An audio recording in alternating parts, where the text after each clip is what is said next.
मल्लिका का गुस्सा। ऋतु और अलीशा को देखते देखते न जाने कब दिव्या रेलिंग के पास पहुंच गई होती है और वो मानो ऋतु के पीछे पीछे गिरने जा रही होती है जब विशाल जल्दी से दिव्या को अपनी तरफ खींच लेता है। दिव्या चक्कर खाकर विशाल की बाहों में बेहोश हो जाती है। विशाल के सामने ऋतु खड़ी है जिसका पूरा चेहरा खून में सना है और वो घूर कर विशाल को देख रही होती है। विशाल और दिव्या की हालत देखकर और रोहन और अनिकेत की भी हालत खराब हो जाती है। दिव्या को होश में लाने के लिए विशाल दिव्या के चेहरे पर पानी के छींटे मारता है। चेहरे पर पानी पड़ते ही दिव्या हड़बड़ाती हुई उठती है। दिव्या को होश में आया देखकर विशाल राहत की सांस लेता हुआ रोहन से कहता है, मुझे ऋतु के पेरेंट्स से मिलना है। यह सुनकर रोहन हैरान होता हुआ विशाल से बोलता है, पर इस लड़की ने तो कहा था कि ये ऋतु की दूर की कजन है, तो इसे ऋतु के घर का एड्रेस नहीं पता है क्या? रोहन की बात सुनकर विशाल कहता है, तुम दिव्या की हालत तो देख ही रहे हो, ये कैसे एड्रेस बताएगी? रोहन विशाल की बात सुनकर हामी भरता हुआ विशाल और दिव्या को ऋतु के घर ले जाता है। थोड़ी देर बाद ऋतु के घर पर विशाल हिम्मत जुटाता हुआ ऋतु के पेरेंट्स के सामने कहता है, वो एक्चुअली हमें आपसे ऋतु के बारे में कुछ कहना है। ऋतु का नाम सुनते ही रोहन के साथ साथ ऋतु के पेरेंट्स के चेहरे के हाव भाव बदल जाते हैं और रोहन थोड़ा गंभीर होकर बोलता है, ऋतु के बारे में? जिस पर विशाल ने हां में सर हिलाते हुए कहा, ऋतु की मौत कोई एक्सीडेंट नहीं थी। ऋतु को टेरेस से धक्का दिया गया था जिससे नीचे गिरने से उसकी मौत हो गई थी। विशाल के इतने कहते ही फिर से वही लड़की की डरावनी चीख सुनाई देने लगी। चीख इतनी तेज थी कि सबको अपने कान बंद करने पड़े। अगले ही पल पूरे घर में अचानक से एक अजीब सा सन्नाटा पसर गया। ये सुनकर ऋतु के पापा गुस्से में विशाल का कॉलर पकड़ते हुए बोलते हैं, ये क्या मजाक है? विशाल खुद का कॉलर छुड़ाते हुए कहता है, यही सच है और ऋतु को धक्का किसी और ने नहीं बल्कि अलीशा ने ही दिया था। अपनी बहन के ऊपर इल्जाम लगता देखकर अनिकेत भी गुस्से में विशाल की तरफ बढ़ता है, ये क्या बकवास कर रहा है? लेकिन दिव्या विशाल को बचाने के लिए विशाल और अनिकेत के बीच में आकर खड़ी हो जाती है और आगे बोलती है, मैं ऋतु की कोई कजन नहीं हूं। ये बात बताने के लिए हमने आप लोगों से झूठ बोला है। दिव्या की बात सुनकर रोहन हैरान हो जाता है और रोहन कुछ बोल पाए उससे पहले ही दिव्या ने आगे कहा, हम ये बात बहुत अच्छे से जानते हैं कि अलीशा की मौत हो चुकी है और जो मैं आगे बोलने वाली हूं शायद ये सुनकर आप लोगों को हमारी बात पर बिल्कुल यकीन नहीं होगा, लेकिन अलीशा की मौत का कारण भी ऋतु की आत्मा है जिसने अलीशा को मारकर अपनी मौत का बदला लिया है। रोहन गुस्से में चीखते हुए विशाल और दिव्या से कहता है, यह कोई तरीका नहीं होता लोगों को इस तरह से परेशान करने का। तुम लोग जाओ यहां से वरना मैं अभी गार्ड्स को बुलाता हूं। तभी अनिकेत बोल पड़ता है, पुलिस को बुलाओ, ये मेरी बहन पर झूठे इल्जाम लगा रहा है। विशाल ने रोहन से कहा, तुम भी जानते हो रोहन, अलीशा तुम्हें लेकर कितनी पॉजिटिव थी। विशाल के इतना कहते ही रोहन अचानक से शांत हो गया और बोला, हाँ अलीशा पॉजिटिव थी मुझे लेकर, लेकिन उससे कुछ साबित नहीं होता। उस रात तुम पार्टी में ऋतु के साथ डांस कर रहे थे। तुम्हारी और ऋतु की नजदीकी अलीशा से बर्दाश्त नहीं हुई और अलीशा ने अपने गुस्से और पोजेसिवनेस के कारण मौका मिलते ही ऋतु को धक्का मार दिया। विशाल ने रोहन की बात का जवाब देते हुए कहा। विशाल फिर उन लोगों को समझाते हुए आगे कहता है, क्या यह वजह काफी नहीं है? मेरा काम था आप लोगों को सच बताना। इतना कहकर दिव्या और विशाल वहां से जयपुर की ओर निकलने लगते हैं। तभी विशाल और दिव्या जब ऋतु के घर से बाहर निकलते हैं तो वो अपने सामने ऋतु की आत्मा को मुस्कुराते हुए सफेद रोशनी में जाता हुआ देखते हैं। वहीं सामने ऋतु की आत्मा को देखते ही विशाल तुरंत जाकर ऋतु के पापा और उसके बॉयफ्रेंड रोहन को लेकर बाहर आता है और उनका हाथ अपने हाथ में लेते हुए ऋतु की आत्मा की तरफ इशारा करता है। रोहन और ऋतु के पापा ने देखा कि सामने सफेद रोशनी में ऋतु खड़ी हुई है। ऋतु के चेहरे पर एक अलग सा सुकून नजर आ रहा होता है और देखते ही देखते ऋतु मुस्कुराते हुए उनकी आंखों के सामने से उस रोशनी में गायब हो जाती है। ऋतु को जाते देख रोहन जोरों से चिल्लाता है, मुझे माफ करना ऋतु। और रोहन की आंखों से आंसू बहने लगते हैं। वहां सबसे अलविदा कहकर सूरत से जयपुर आते आते विशाल और दिव्या को काफी देर हो जाती है, जिस वजह से विशाल और दिव्या अपने आप ही रात के 11 बजे होटल राजमहल के रिसेप्शन पर आ जाते हैं। होटल राजमहल में खुद को देखकर दिव्या खुद में बड़बड़ाती हुई कहती है, काश कभी ऐसा हो कि हम यहां वापस आए ही ना। दिव्या खुद को बोल ही रही होती है कि अचानक वहां सामने मल्लिका को खड़ा देखकर दिव्या की बोलती बंद हो जाती है और दिव्या धीरे से विशाल के पीछे छुप जाती है।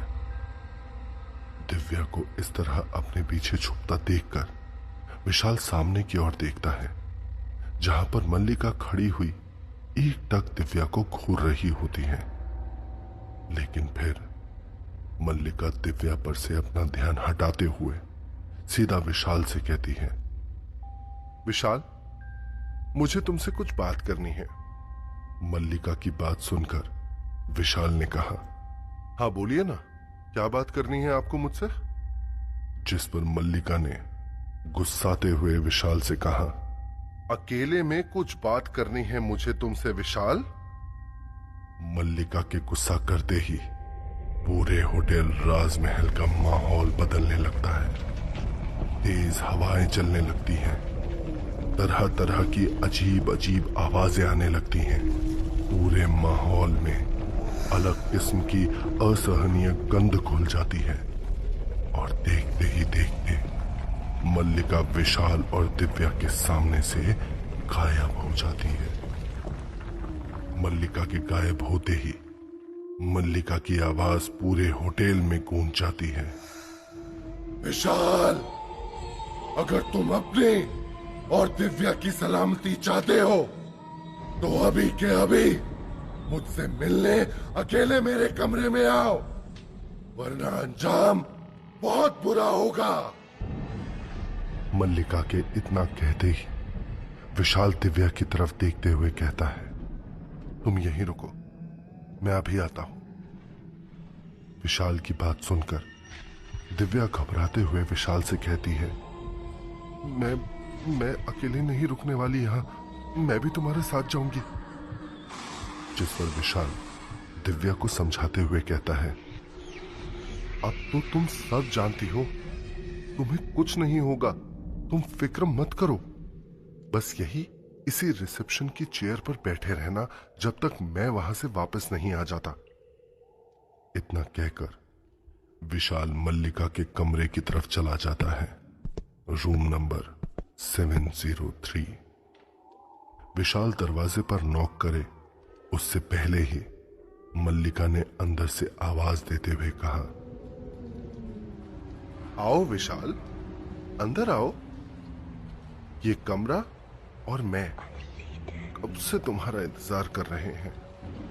विशाल ने देखा कि अंदर बेड पर मल्लिका लेटी हुई है।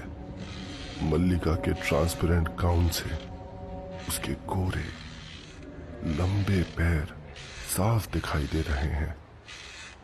विशाल का ध्यान मल्लिका के पैरों पर जाता है और विशाल अपनी आंखें नीचे कर लेता है, जिसे देखकर मल्लिका मुस्कुराती हुई कहती है,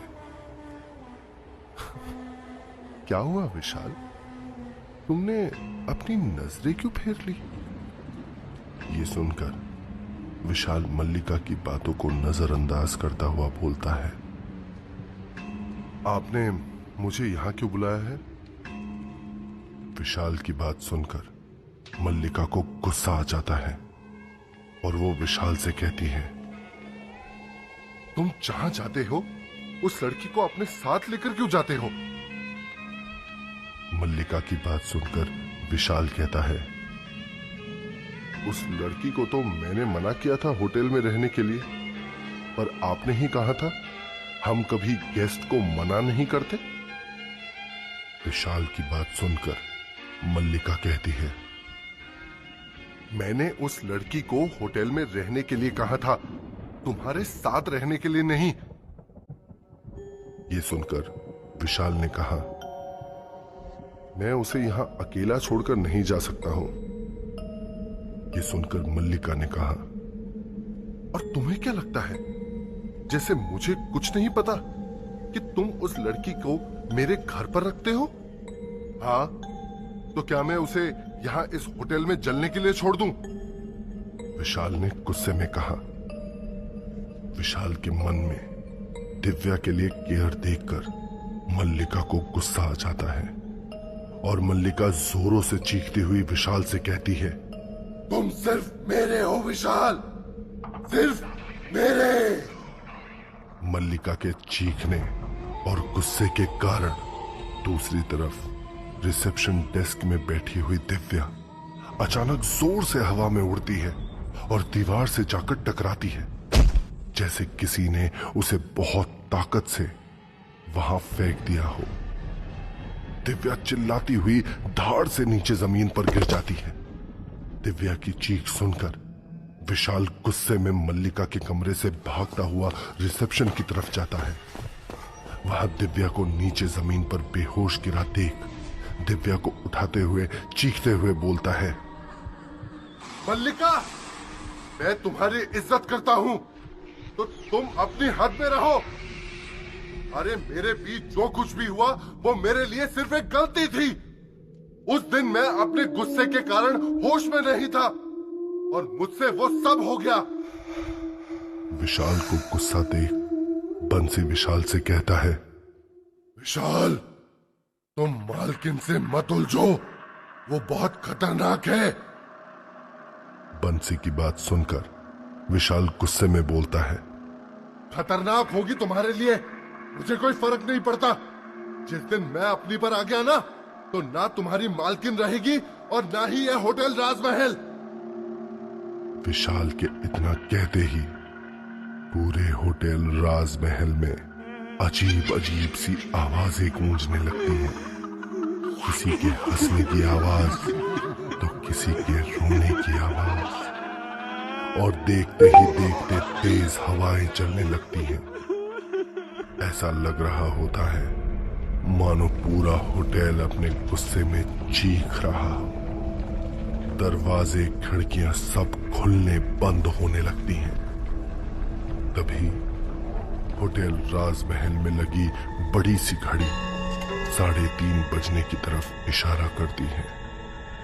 चारों तरफ जलने की बदबू और लोगों की उन्हें बचाने की आवाजें विशाल के दिलो दिमाग को झंझोड़ने लगती। विशाल तुरंत दिव्या को उठाकर वहां से बाहर की तरफ भाग जाता है।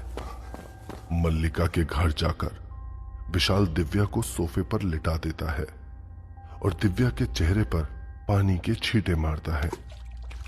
दिव्या हड़बड़ाती हुई उठती है, लेकिन पैर में लगी चोट के कारण दिव्या की चीख निकल जाती है। विशाल दिव्या की चोट पर आइस पैक लगाकर बोलता है, आई एम सॉरी दिव्या, मेरे ही कारण तुमको इतनी चोट पहुंची है। उस मल्लिका ने मेरे ही वजह से तुम्हें दर्द दिया है, लेकिन और नहीं, तुम्हें मेरी वजह से अब और कोई नुकसान नहीं होगा। दिव्या जवाब देती है, तुम ऐसा क्यों बोल रहे हो? विशाल आगे बोलता है, बात दरअसल यह है कि मल्लिका तुमसे जेलस फील करती है। उसे लगता है कि तुम मेरे नजदीक आ रही हो। इतना सुनते ही दिव्या के चेहरे की हवाइयां उड़ जाती हैं। तुम प्लीज दूर हो जाओ मुझसे। दिव्या को इस हालत में देखकर विशाल के चेहरे पर मुस्कान आ जाती है। अच्छा ठीक है, अब मुझे सोना है और कल मुझे जाना भी है दूसरी आत्माओं को आजाद करवाने के लिए, विशाल ने कहा। विशाल की बात सुनकर दिव्या कहती है, मुझे जाना है का क्या मतलब? मैं भी जाऊंगी तुम्हारे साथ कल, आखिर तुम्हारा प्रोटेक्शन भी तो करना है मुझे। दिव्या की बात सुनकर विशाल अपना माथा ठोकते हुए बोलता है, अभी सो जा मेरी मां, कल का कल देखते हैं। बड़े आए। विशाल की बात सुनकर दिव्या ने मुंह बनाते हुए कहा।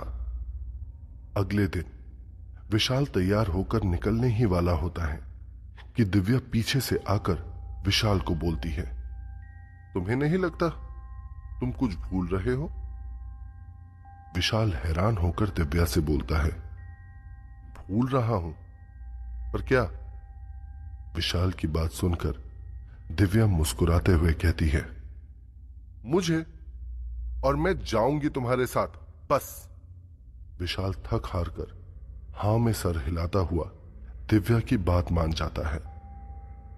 विशाल और दिव्या ट्रेन में बैठकर निकल जाते हैं दिल्ली की तरफ। दिल्ली की तरफ जाते हुए विशाल के दिमाग में एक ही बात चल रही होती है कि वो कैसे करण के बारे में पता लगाएंगे। तभी विशाल का ध्यान दिव्या की बातों की तरफ जाता है, जो खुद में ही बड़बड़ा रही होती है।